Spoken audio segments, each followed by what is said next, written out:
അള്ളാഹു നമസ്കാരത്തെ കുറിച്ച് നിങ്ങൾ നമസ്കാരം നിലനിർത്തി, സക്കാത്ത് കൊടുക്കും, നമസ്കാരം നിലനിർത്തി സക്കാത്ത് കൊടുക്കുക എന്നൊക്കെയാണ് അള്ളാഹു പറഞ്ഞത്. എന്നിട്ട് അള്ളാഹു പറഞ്ഞു, ഇന്ന സ്വലാത തൻഹാ അനിൽ ഫഹ്ശാഇ വൽ മുൻകർ, നീചവും നികൃഷ്ടവുമായ സകലമാന പ്രവർത്തനങ്ങളിൽ നിന്നും നമസ്കാരം തടുത്തു നിർത്തും. ഒരു മനുഷ്യൻ നമസ്കരിക്കുന്നു, അവനിൽ നീചമായ നികൃഷ്ടമായ സ്വഭാവം വിട്ടുമാറുന്നില്ല എങ്കിൽ, ഏ സഹോദര സഹോദരി, നീ ഓർത്തോ, നിന്റെ നമസ്കാരം കബൂലിയത്തിലെത്തിയിട്ടില്ല. ഒരാളെ നിസ്കരിക്കുന്നു, മണിച്ചം വാട്ടർ അടിക്കുന്നു, ഒരാളെ നിസ്കരിക്കുന്നു, പലിശ വാങ്ങുന്നു, ഒരാളെ നിസ്കരിക്കുന്നു, കള്ളം പറയുന്നു, ഒരാളെ നമസ്കരിക്കുന്നു, തെള്ളുന്നു. ഇന്ന് ജുമായുടെ ദിവസം, പരിശുദ്ധമായ ജുമായുടെ ദിവസം കളഞ്ഞിട്ട് മമ്മൂട്ടിയുടെ വലിയ പടം കാണുന്നതിന് വേണ്ടി മുസ്ലിം സഹോദരങ്ങൾ ജുമായുടെ നമസ്കാരം പോലും മാറ്റിവെച്ചിട്ട് ചൂടോടുകൂടി റിലീസ് പടം കാണാൻ നമ്മുടെ യുവാക്കൾ തിരക്ക് കൂട്ടുന്നു കൊല്ലം ടൗണിൽ. അപ്പൊ അവന്റെ ലക്ഷ്യം എന്താ? അവൻ എന്തിനു നിസ്കരിക്കണം? അവനും മമ്മൂട്ടിയും അവനും മോഹൻലാലും തമ്മിൽ എന്താ വ്യത്യാസം? മോഹൻലാലിന്റെ സുന്നത്ത് കഴിച്ചിട്ടില്ല, ഇവന്റെ സുന്നത്ത് കല്യാണം നടന്നു, അത്രേ ഉള്ളു വ്യത്യാസം. വേറെ വ്യത്യാസമൊന്നുമില്ല. വേറെ എന്താ വ്യത്യാസം? ജുമാ നമസ്കാരത്തിന് താല്പര്യമില്ല, ജുമാ നമസ്കാരത്തിന് താല്പര്യമില്ല. ശരിയാണ്, നമ്മുടെ കുഞ്ഞുമക്കൾ മദ്രസയിലേക്ക് കാലെടുത്ത് വെച്ച കാലഘട്ടത്തിൽ കുഞ്ഞുമക്കൾ ബാലപാഠം പഠിക്കാൻ, അലിഫ് ബാ താ പഠിക്കാൻ മദ്രസയിലേക്ക് കാലെടുത്ത് വെച്ചപ്പോൾ അവൻ പഠിച്ച വാക്കാണ്, ആരാധനക്കർഹൻ അല്ലാഹു അല്ലാതെ മറ്റാരുമില്ല, ആരാധ്യൻ അല്ലാഹുവാണെന്ന് പഠിച്ച പാരമ്പര്യത്തിന്റെ ഉടമകളായ മുസ്ലിം സഹോദരന്മാരും സഹോദരിമാരും അവരിലൂടെ അല്ലാഹു തആല അവരുടെ ശാരീരിക ബന്ധത്തിലൂടെ അവർക്ക് നൽകിയ കുഞ്ഞുമക്കൾ ഇന്ന് സിനിമ നടീനടന്മാരാണ്. ആരാധ്യൻ എന്ന മട്ടിൽ വലിയ ഒരു ഫ്ലെക്സ് അടിച്ച് ഓരോ വീട്ടിലും പള്ളികളുടെ മുന്നിലും ജംഗ്ഷനിലും ഇന്ന് വലിയ പ്രദർശനം നടത്തിക്കൊണ്ടിരിക്കുകയാണ്. All Kerala Mammootty fans association, Mohanlal fans association. ആരാധ്യൻ ആരാണ്? മമ്മൂട്ടി. ആരാധ്യൻ ആരാണ്? മോഹൻലാൽ. അപ്പൊ ആരാധ്യനെയാണ് ആരാധിക്കേണ്ടത്. മമ്മൂട്ടി ആരാധിക്കുന്നവർ ജുമാ നമസ്കാരം ഒഴിവാക്കിയിട്ട് അങ്ങോട്ട് ആരാധിക്കാൻ പോയി, കുഴപ്പമില്ല. അള്ളാഹുവിനെ ആരാധിക്കേണ്ടവർ, അവനാണ് ആരാധന എന്ന് വിശ്വസിച്ചവർ, ജുമാ നമസ്കാരമാണ് ഞങ്ങൾക്ക് വലുത്. വഈദുൽ മുഅ്മിനീൻ, ജുമാ നമസ്കാരം വിശ്വാസികളുടെ പരിശുദ്ധമായ ദിവസമാണ്, പെരുന്നാളിന്റെ ദിവസമാണ്, സ്വർഗത്തെ സൃഷ്ടിച്ച ദിവസമാണ്. ആ പുണ്യമായ ദിവസത്തിൽ കൂടുതൽ കൂടുതൽ നന്മകളും റഹ്മത്തുകളും ചൊരിഞ്ഞു തരുന്ന മാസമാണ്. അതുകൊണ്ട് ഞങ്ങൾക്ക് ആ ദിവസത്തിൽ ആ പരിശുദ്ധമായ പകലിൽ ഞങ്ങൾക്ക് സിനിമയേക്കാൾ വിനോദങ്ങളെക്കാൾ വലുത് ഇബാദത്താണ് എന്ന് കരുതിയവർ അല്ലാഹു സുബ്ഹാനഹു വ തആല പുണ്യമായ സ്ഥലം അവിടെ നിർണയിച്ചു വെച്ചിട്ടുണ്ട്. ബഹുമാനമുള്ള സഹോദരങ്ങളെ, അതാണ് നിങ്ങൾക്ക് നമസ്കാരം നിങ്ങൾക്ക് തഖ്വ ഉണ്ടാക്കിയെടുക്കാൻ കഴിയില്ല. തഖ്വ ഉള്ളവരുടെ ജോലിയാണ് നമസ്കാരം, മനസ്സിലാക്കണം. തഖ്വ ഉള്ളവന്റെ ജോലിയാണ് നമസ്കാരം. തഖ്വ ഇല്ലാത്തവൻ നമസ്കരിക്കൂല. തഖ്വ ഉള്ളവൻ ജുമാ നമസ്കാരം കളഞ്ഞിട്ട് സിനിമ കാണാൻ പോകുമോ സുഹൃത്തുക്കളെ? തഖ്വ ഉള്ള പെണ്ണോ ആണോ മഗ്രിബിന്റെ സമയമാകുമ്പോൾ, മഗ്രിബിന്റെ പരിശുദ്ധമായ സമയം, പുണ്യമേറിയ സമയം, വളരെ കുറഞ്ഞ സമയം, ആ സമയം കളഞ്ഞിട്ട് സിനിമ, TV, സീരിയൽ ഓണാക്കി വെച്ച് കണ്ടുകൊണ്ടിരിക്കുമോ? ആലോചിക്കും, നിങ്ങൾ ആലോചിക്കും. അപ്പൊ അതിന്റെ അർത്ഥം എന്താ? നമസ്കരിക്കുന്നു, പക്ഷെ നീചവും നികൃഷ്ടവുമായ കാര്യം അവന്റെ ജീവിതത്തിൽ നിന്ന് മാറുന്നില്ല. മനസ്സിലാക്കിക്കോ മോനെ, നിന്റെ നിസ്കാരം ശരിയായിട്ടില്ല, മോളെ നിന്റെ നിസ്കാരം ശരിയായിട്ടില്ല. വെറുതെ നീ നിസ്കരിക്കുന്നു എന്നർത്ഥം. നമസ്കരിച്ചാൽ നീചവും നികൃഷ്ടവുമായ സകലമാന കാര്യങ്ങൾ നിങ്ങളിൽ നിന്ന് മാറിപ്പോകണം. അതുകൊണ്ട് നമസ്കാരം എന്ന് പറയുന്നത് മുത്തഖീങ്ങളുടെ അടയാളമാണ്. നമസ്കാരക്കാർ, തഖ്വ ഉള്ളവൻ നമസ്കരിക്കുന്നു, അവൻ അല്ലാഹുവിനെ ഭയപ്പെട്ട് നമസ്കരിക്കുന്നു. കൈകെട്ടുമ്പോൾ തന്നെ അവന് പേടിയുണ്ടാകും. നമ്മൾ നിസ്കരിക്കുമ്പോൾ എന്താ പേടി? 4 മണി വിട്ടിട്ട് അസ്ർ നിസ്കരിക്കാൻ വന്ന ചിന്ത എന്തായിരിക്കും? ആ പെണ്ണിന്റെ ചുരിദാറിന്റെ മുഴുവൻ നിറവും ആ കളറും അളവും ഒക്കെ നമ്മുടെ മനസ്സിൽ അല്ലാഹു അക്ബർ എന്ന് പറയുമ്പോൾ തെളിഞ്ഞു വരുന്നത്. സ്വസ്ഥമായിട്ടിരുന്ന് ആലോചിക്കാൻ പറ്റിയ 10 മിനിറ്റ് സമയം നമസ്കാരം. ജുമാ നിസ്കരിക്കാൻ വേണ്ടി നമ്മുടെ അണ്ണന്മാര്, കാക്കാമാര് എല്ലാവരും വരും പള്ളിയിൽ. ജുമാ നിസ്കാരം നല്ല സമയം, നല്ല ഫാൻ, വിശാലമായ ഫാനൊക്കെ ഇട്ടിട്ടുണ്ട്. എല്ലാവരും ഇരുന്ന് ഉസ്താദ് ഇങ്ങനെ നീട്ടിപ്പിടിച്ച് വലിയ ഖുതുബായ പ്രഭാഷണം നടത്തിക്കൊണ്ടിരിക്കും.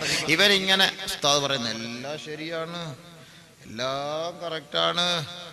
ഓ എന്ത് കാര്യ ഉസ്താദ് പറയുന്നേ, ശരിയാ ഉസ്താദ്, ശരിയാ ഉസ്താദ്. എല്ലാം പറഞ്ഞു. അവസാനം എഴുന്നേക്കുന്ന ഇന്നല്ലാഹ യഅ്മുറു ബിൽ അദ്ലി വൽ ഇഹ്സാനി വഇതാഇ ദിൽ ഖുർബാ വനഹ്യ അനിൽ ഫഹ്ശാഇ വൽ മുൻകർ വലദിക്റുല്ലാഹി അക്ബർ. ചാടി പിടിച്ചോ എഴുന്നല്ലോ. അപ്പോഴാണ് സ്വസ്ഥമായി 20 മിനിറ്റ് ഉറങ്ങാൻ കിട്ടിയ സമയം. ജുമായിക്ക് സ്വസ്ഥമായി 20 മിനിറ്റ് ഉറങ്ങാൻ. കാരണം കടയിരുന്ന് ഉറങ്ങാൻ പറ്റില്ല. കസ്റ്റമർ വരുന്നു, അല്ലെങ്കിൽ സംസാരിക്കുന്നു, ചൂട് കാലില്ല, ബുദ്ധിമുട്ടാണ്. ആരുടെ ശല്യമില്ല. പള്ളിയിലാകുമ്പോൾ ആരും സംസാരിക്കാൻ വരില്ലല്ലോ. സ്വസ്ഥമായി മൊബൈലൊക്കെ ഓഫാക്കി വെച്ചിട്ട് പള്ളിയിലിരുന്ന് അരമണിക്കൂർ ഉറങ്ങാൻ പറ്റിയ നല്ല സമയം. നോക്കിക്കോളൂ നിങ്ങൾ. ജുമായ്ക്ക് അടുത്ത ജുമായ്ക്ക് വരുമ്പോൾ നോക്കിക്കോളൂ എത്ര പേരാ ദിക്റിൽ മുനാജാത്തിൽ നേരെ അള്ളാഹുമായിട്ട് അണ്ടർഗ്രൗണ്ടിലൂടെ അള്ളാഹുമായിട്ടുള്ള ബന്ധമാണ്. ഉസ്താദ് ഇവിടെ നീട്ടിപ്പിടിച്ച് വലിയ പ്രഭാഷണം. സുഹൃത്തുക്കളെ, സഹോദരന്മാരെ, നമസ്കാരക്കാരന്റെ ചിന്ത അങ്ങനെയാണോ?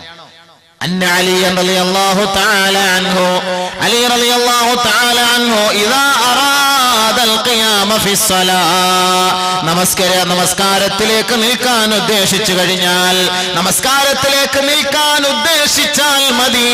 യതസൽസലു വയതലവ്വനു വജ്ഹുഹു. ബഹുമാനപ്പെട്ട അലി റളിയല്ലാഹു അൻഹുവിന്റെ നിറം മാറിപ്പോകും, മുഖം വിവർണമായി പോകും. വഖീല ലഹു, ഇത് കണ്ടുകൊണ്ട് അദ്ദേഹത്തോട് ചോദിക്കുകയാണ്, മാലക യാ അമീറൽ മുഅ്മിനീൻ, യാ അമീറുൽ മുഅ്മിനീനെ, അങ്ങേക്ക് എന്ത് സംഭവിച്ചു പോയി? അങ്ങ് ധീരനാണല്ലോ, എത്രയോ പേരെ കീഴ്പ്പെടുത്തുന്ന വ്യക്തിയാണല്ലോ, അങ്ങ് ശക്തിയുള്ളവനാണല്ലോ, അങ്ങ് ധൈര്യവും ചങ്കൂറ്റവും ഉള്ളവനാണല്ലോ. എന്തേ മഹാനവറുകളെ, അമീറുൽ മുഅ്മിനീനെ, അങ്ങ് നമസ്കരിക്കാൻ കൈകെട്ടിയപ്പോൾ അങ്ങയുടെ നിറം മാറിപ്പോയത് എന്തേ? അതിന്റെ കാരണം? ഉടനെ അലി റളിയല്ലാഹു തആല അൻഹു പറഞ്ഞു, ജാഅ വഖ്തു അമാന. അമാനത്തിന്റെ സമയമെത്തി. നമസ്കാരം എന്നുള്ളത് ഒരു അമാനത്താണ്. അത് അല്ലാഹു വിശ്വസിച്ച് നമ്മുടെ മേൽ ഏൽപ്പിച്ച ഒരു സമ്പത്താണ്. അതിൽ ഒരു ന്യൂനത പോലും വരാതെ മടക്കി നൽകണം. ഒരാൾ 1000 രൂപ നൽകിയാൽ 950 രൂപ മടക്കി കൊടുത്താൽ അദ്ദേഹം സഹിക്കുകയില്ല, ക്ഷമിക്കുകയില്ല. നമസ്കാരത്തെ അല്ലാഹു നമ്മുടെ മേൽ ഏൽപ്പിച്ച ഒരു വിശ്വസിച്ച് ഏൽപ്പിക്കപ്പെട്ട ഒരു മുതലാണെങ്കിൽ അതിന്റെ പരിപൂർണമായ നിലയിൽ അത് മടക്കി കൊടുക്കാൻ ഉത്തരവാദിത്തപ്പെട്ടവരാണ് നാം. പക്ഷെ എങ്ങനെയാണ് അത് മടക്കി കൊടുക്കുക എന്ന് എനിക്കറിയില്ല. അതുകൊണ്ട് നമസ്കരിക്കാൻ കൈകെട്ടുമ്പോൾ എന്റെ നിറം മാറിപ്പോകുന്നു സഹാബത്തെ. നമ്മുടെ അങ്ങനെയാണോ? ആലോചിച്ചു നോക്കി സുഹൃത്തുക്കളെ. അതേപോലെ ഉമറുൽ ഫാറൂഖ് റളിയല്ലാഹു അൻഹു. അല്ലാഹ്, ആരാ ഉമറുൽ ഫാറൂഖ്? ബഹുമാനപ്പെട്ട ഉമറുൽ ഫാറൂഖ് റളിയല്ലാഹു തആല അൻഹു ഇദാ അറാദ ബിൽ ഖിയാം, നമസ്കാരത്തിലേക്ക് നിൽക്കാൻ ഉദ്ദേശിച്ചു കഴിഞ്ഞാൽ, തർതഇദു ഫറായിസുഹു വതസ്തഖു അസ്നാനുഹു, അദ്ദേഹത്തിന്റെ ഞരമ്പ് പിടയ്ക്കുമായിരുന്നു. ബഹുമാനപ്പെട്ട അലി റളിയല്ലാഹു, ബഹുമാനപ്പെട്ട ഉമറുൽ ഫാറൂഖ്. ആരാ ഉമറുൽ ഫാറൂഖ് റളിയല്ലാഹു തആല അൻഹു?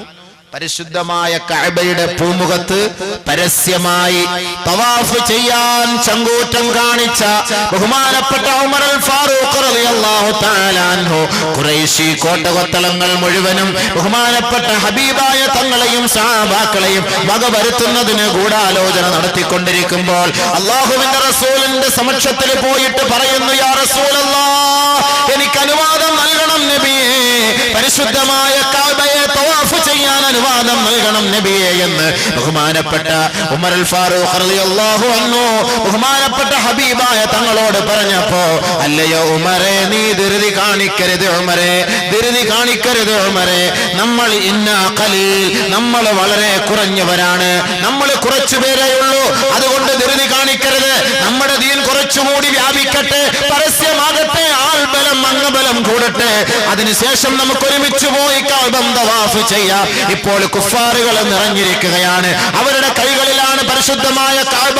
അതുകൊണ്ട് നമ്മൾ അങ്ങോട്ട് പോയാൽ ഒരുപക്ഷെ നമ്മളെ അവർ പീഡിപ്പിച്ചാലോ, അതുകൊണ്ട് ഉമറേ, അങ്ങ് ക്ഷമിക്കണമെന്ന് ഹബീബായ തങ്ങൾ പറഞ്ഞപ്പോ ഉമറുൽ ഫാറൂഖ് റളിയല്ലാഹു അൻഹു പറഞ്ഞു, എങ്കിൽ യാ റസൂലല്ലാഹ്, ഈ ഉമർ മാത്രം പോയി തവാഫ് ചെയ്തിട്ട് വരാൻ എന്നെ ആർക്കെങ്കിലും വല്ലതും ചെയ്യാൻ കഴിയുമോ എന്ന് ഞാനൊന്ന് നോക്കട്ടെ. ഞാൻ മാത്രം നിങ്ങൾ ഇവിടെ നിങ്ങൾ അനുവാദം തന്നാൽ മതി. ഉമറുൽ ഫാറൂഖ് റളിയല്ലാഹു ഒറ്റയ്ക്ക് പോയിട്ട് തവാഫ് ചെയ്യാൻ വേണ്ടി തുടങ്ങി. തവാഫ് ചെയ്യാൻ തുടങ്ങിയപ്പോൾ വന്നു അബൂജഹല്, ഉത്ബത്ത്, ഷൈബത്ത്, ഓരോരുത്തരിഞ്ഞ് വന്നപ്പോൾ അടിക്കാൻ തുടങ്ങി. ഉമറുൽ ഫാറൂഖിനെ അടിക്കാൻ തുടങ്ങിയോട്ട് പിടിച്ച് ഓരോന്നിനെ 2 കുൻഫുയുടെ 2 അടി. പിടിച്ചു ഓരോരോ അടി. അപ്പോഴത്തേക്ക് ബാക്കി ഓരോരുത്തർ ഓടാൻ തുടങ്ങി. ഉമർ അൽ ഫാറൂഖ് റളിയല്ലാഹു അൻഹു പറഞ്ഞു, ഞാൻ മുസ്ലിമായിരിക്കുന്നു, അഷ്ഹദു അല്ലാ ഇലാഹ ഇല്ലല്ലാഹ് വ അഷ്ഹദു അന്ന മുഹമ്മദർ റസൂലുള്ളാഹ്. ഞാൻ അള്ളാഹുവിനെ കൊണ്ട് വിശ്വസിച്ചിരിക്കുന്നു, മുഹമ്മദ് അള്ളാഹുവിന്റെ ദൂതനാണെന്ന് ഞാൻ സാക്ഷ്യം വഹിച്ചിരിക്കുന്നു.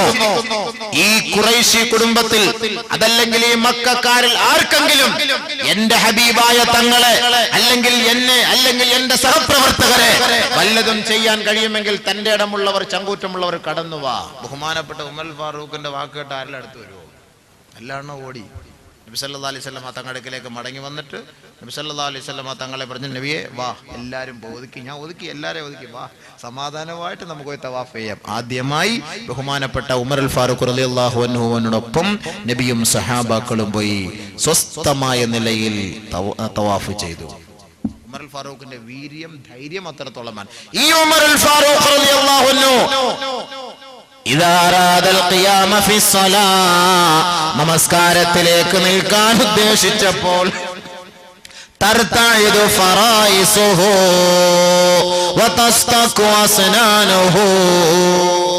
അദ്ദേഹത്തിന്റെ പല്ല് കൂട്ടിയിടിക്കാൻ തുടങ്ങി.